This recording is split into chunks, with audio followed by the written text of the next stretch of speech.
ప్రభాకర్ గారు, కాంగ్రెస్ లో చేరిన బీఆర్ఎస్ ఎమ్మెల్యేల సంఖ్య డబుల్ డిజిట్ కి చేరుకుంది. ఈ చేరికలకు సంబంధించి అసలు బీజేపీ వైఖరేంటి? అండ్ నెక్స్ట్ వచ్చేది మా గవర్నమెంటే అని చెప్పి బీజేపీ చెప్తూ ఉంది. కానీ బీజేపీ వైపు అసలు ఏ ఒక్క నేత చూడకపోవడానికి ఏదైనా రీజన్ ఉందా? ఇప్పుడు అందరికీ ప్రణామాలు. భారతీయ జనతా పార్టీ మామూలుగా ఫిరాయింపులను ఎప్పుడు ప్రోత్సహించదు.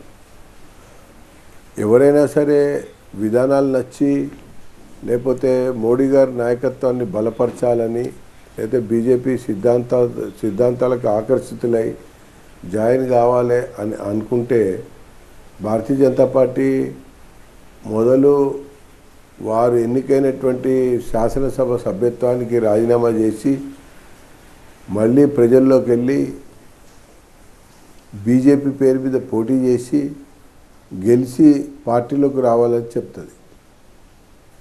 బీజేపీ ఒక్కటి మాత్రమే ఈ రకంగా అనేక రాష్ట్రాల్లో చెప్పింది, ఆ రకంగా ఆచరించింది, ఆ రకంగా ఇష్టమైనటువంటి వాళ్ళని చేర్చుకుంది. ఆ తర్వాత తిరిగి గెలిపించుకొని వాళ్ళ యొక్క ఆలోచన సబబే వాళ్ళ యొక్క నిర్ణయానికి ప్రజా ఆమోదం ఉంది అని చెప్పని అనేక సందర్భాల్లో రుజువు చేసింది. ఉదాహరణకి మన తెలంగాణ రాష్ట్రంలోనే ఈటల రాజేంద్ర గారు చేరాలని చెప్పని అనుకున్నారు. అప్పటికే వారి మీద కేసీఆర్ కక్ష కట్టి శిక్ష వేసి వారిని సస్పెండ్ చేసినటువంటి సందర్భాల్లో మరి వారు రాజీనామా చేసి బీజేపీలో చేరి హుజూరాబాద్ ఉప ఎన్నికలో గెలిచి బీజేపీలో క్రియాశీలకంగా పాల్గొంటున్న విషయం మనం చూసాం. మధ్యప్రదేశ్ రాష్ట్రంలో, కర్ణాటక రాష్ట్రంలో కూడా శాసనసభ్యులు కాంగ్రెస్ అధిష్టానంతో విభేదించి అక్కడ ఉన్నటువంటి రాష్ట్ర నాయకత్వం పట్ల విసుగు చెంది మరి ఒక వర్గం సంబంధించినటువంటి శాసనసభ్యులు బహిరంగంగా బాహాటంగా ఆ పార్టీని వ్యతిరేకిస్తూ బయటకు వచ్చి బీజేపీకి మద్దతు పలికితే వాళ్ళందరి చేత కూడా రాజీనామా చేయించి మళ్ళీ పోటీలో ఉంచి ఆ ప్రకారంగా వాళ్ళని గెలిపించుకొని వాళ్ళు తీసుకున్నటువంటి నిర్ణయం ప్రజల్లో బీజేపీకి ఉన్నటువంటి ఆదరణ బలంగా ఉంది అని చెప్పడం జరిగింది.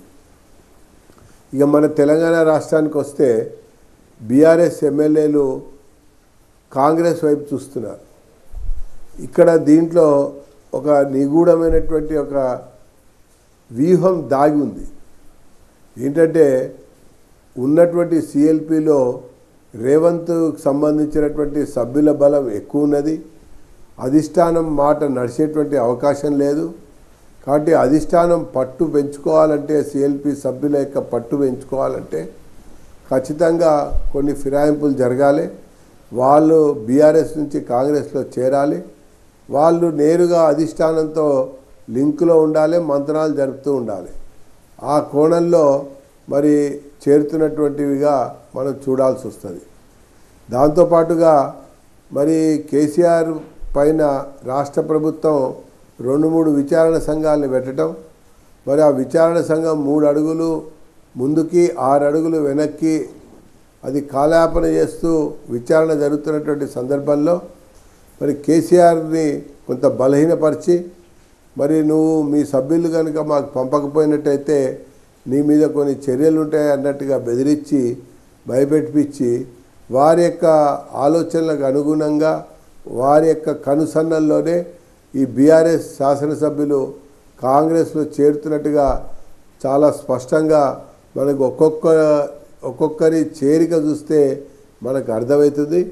ఆ ప్రకారంగా అధిష్టానం కేసీఆర్ కలిసి ఆడుతున్నటువంటి ఒక నాటకంలో భాగంగా ఈ చేరికలు అని చెప్పని భారతీయ జనతా పార్టీ భావిస్తుంది. కాబట్టి బీజేపీ ఇది ఎలక్టెడ్ గవర్నమెంటు, దీనికి మరి కావాల్సినటువంటి సంఖ్యాబలం ఉంది. Let them rule for 5 years అన్నట్టుగా భారతీయ జనతా పార్టీ ఎదురు చూసేటువంటి ధోరణిలో వ్యవహరిస్తూ ఉన్నది. వాళ్ళ యొక్క గ్యారంటీలు, వాళ్ళ యొక్క సంక్షేమ పథకాలు అమల్లో జాప్యం జరుగుతుంది. మరి అవి అమలు చేసేటువంటి స్థితి పరిస్థితిలో ఖజానా లేనటువంటి ఒక సందర్భంలో వాళ్ళకే వాళ్ళు కుప్పగూలేటువంటి ప్రమాదం కూడా ఉందని చెప్పని బీజేపీ మరి ఎదురు చూస్తూ ఆ రకంగా వారు మరి ఏం చేస్తారో చేయనియండి అన్నట్టుగా ధోరణితోనే మేము ఉన్నాం.